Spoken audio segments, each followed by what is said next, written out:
Assalamu alaikum for class. Today we are going to read 4 lessons and let's start with our lesson number 6. Let's visit Earth.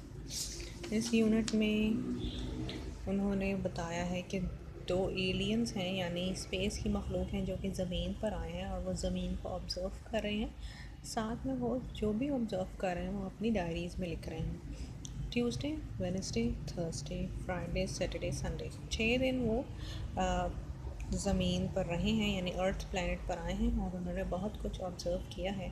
कि उन्होंने क्या observe किया है आइए पढ़ते हैं। Tuesday. Today was my first day on planet Earth. It is a strange place. I was walking along the river when a large green and yellow worm came out of hole in the hillside. It was traveling very fast. It made a noise at me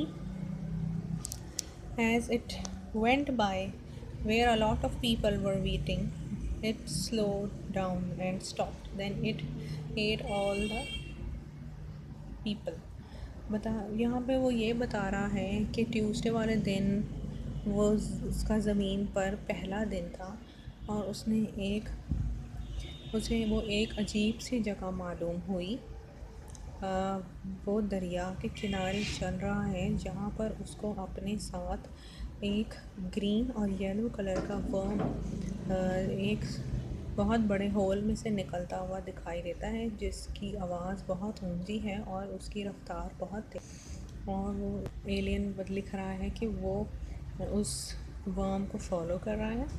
it came to a feeding station. फिर वो worm जो है वो एक feeding station पर आ जाता है जहाँ बहुत से लोग इंतज़ार कर रहे हैं और बहुत से लोग कुछ खा भी रहे हैं। It slow down and stop. वहाँ उस जगह पर आकर वो वर्म रुक जाता है। Then it eat all the people. और वो वर्म जो है वो सब लोगों को खा जाता है। उस वर्म से असल में मुराद है ट्रेन, उस जो बहुत तेज़ चल रही है, लेकिन एलियन को वो ट्रेन जो है उस ट्रेन का नहीं पता कि उसको ट्रेन कहते हैं, इसलिए वो समझता है कि वो एक वर्म है। और जब सब लोग उसके अंदर दाखिल हो रहे हैं तो वो समझ रहा है कि वो ट्रेन जो है वो सब लोगों को खा रही है। वेडनेसडे वाले दिन as I was walking past a house, जब मैं एक घर के पास से गुजरा, एक औरत जो है वो अपने घर की बाहर एक रस्सी पर कुछ कपड़े लटका रही है। शायद वो उनको बेचने की सोच रही है। बहुत से लोग इस तरह कपड़े बेचते हैं क्योंकि उसने बहुत से घरों के बाहर इसी तरह कपड़े लटके हुए देखे हैं। असल में वो औरत अपने घर की रस्सी पे कपड़े सुखाने के लिए डाल रही है, लेकिन इस तरीके का भी उस एलियन को नहीं पता, इसलिए वो सोच रहा है कि शायद वो कपड़े बेचने के लिए अपने घर के बाहर डाल रही है। Thursday, today I found an earth school for children. Thursday वाले दिन उसको बच्चों को एक स्कूल मिलता है जहाँ पर उसने देखा कि जो पढ़ाई है वो ख़त्म हो चुकी है और सब बच्चे प्लेग्राउंड में खेल रहे हैं। एक बच्चे ने अपने कान में एयर हीटर्स लगाए हुए हैं, लेकिन वो बहुत हैरान है एलियन, क्योंकि वो सोच रहे हैं कि यहाँ पर तो बहुत गर्मी है, फिर इसने अपने कानों में एयर हीटर्स क्यों लगाए हैं। लेकिन वो उसने साथ में ये सोचा कि शायद ये बच्चा बीमार है, इसलिए क्योंकि वो बच्चा जो है वो शेक भी कर रहा है यानी कांप भी रहा है। असल में उस बच्चे ने अपने कानों में हेडफोन्स लगाए हुए हैं, ईयरफोन्स लगाए हुए हैं और साथ में वो डांस कर रहा है, लेकिन एलियन को ऐसा लग रहा है कि वो बच्चा कांप रहा है और उसने अपने कानों में ईयरफोन्स लगाए हुए हैं। On Friday in the evening I went for walk around the town. मैं एक टाउन में वॉक के लिए निकला। मैंने देखा एक आदमी अपने घर पर्पल कलर के घर के बाहर खड़ा है। सबसे पहले उसने एक बकेट, पानी की बकेट उस अपने घर पे डाली है और फिर एक बहुत बड़े कपड़े से वो अपना घर धो रहा है और साथ में गाने गा रहा है। उस घर की खिड़कियां दरवाजे धो रहा है, लेकिन मुझे उस आदमी के लिए बहुत अफसोस है कि वो आदमी बहुत बड़ा है और इतने छोटे से घर में रहेगा।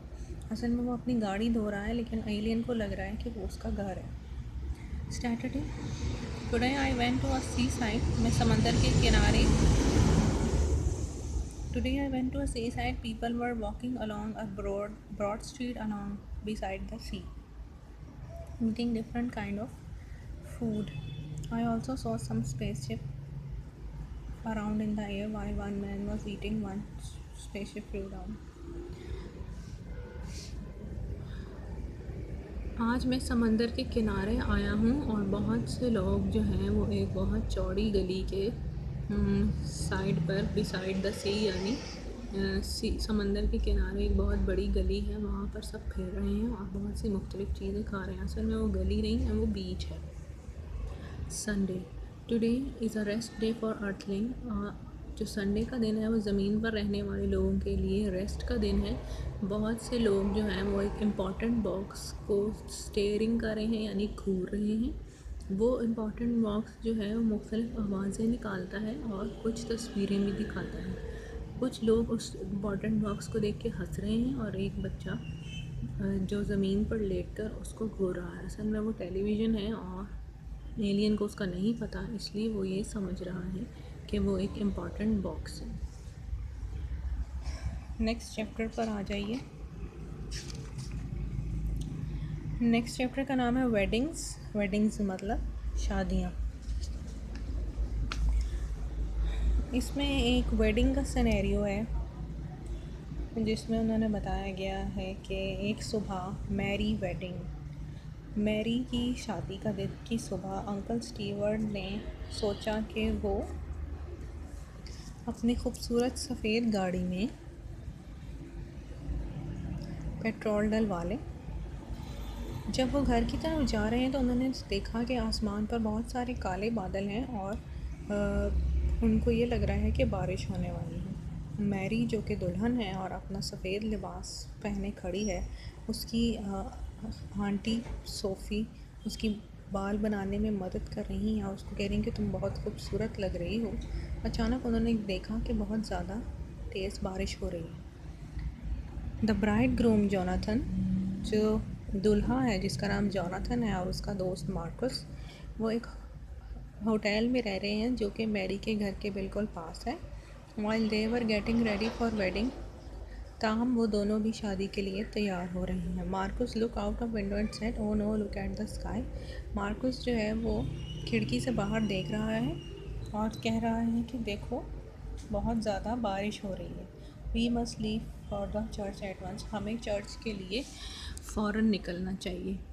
Eight the two man were driving to the church, Jonathan asked. जब दोनों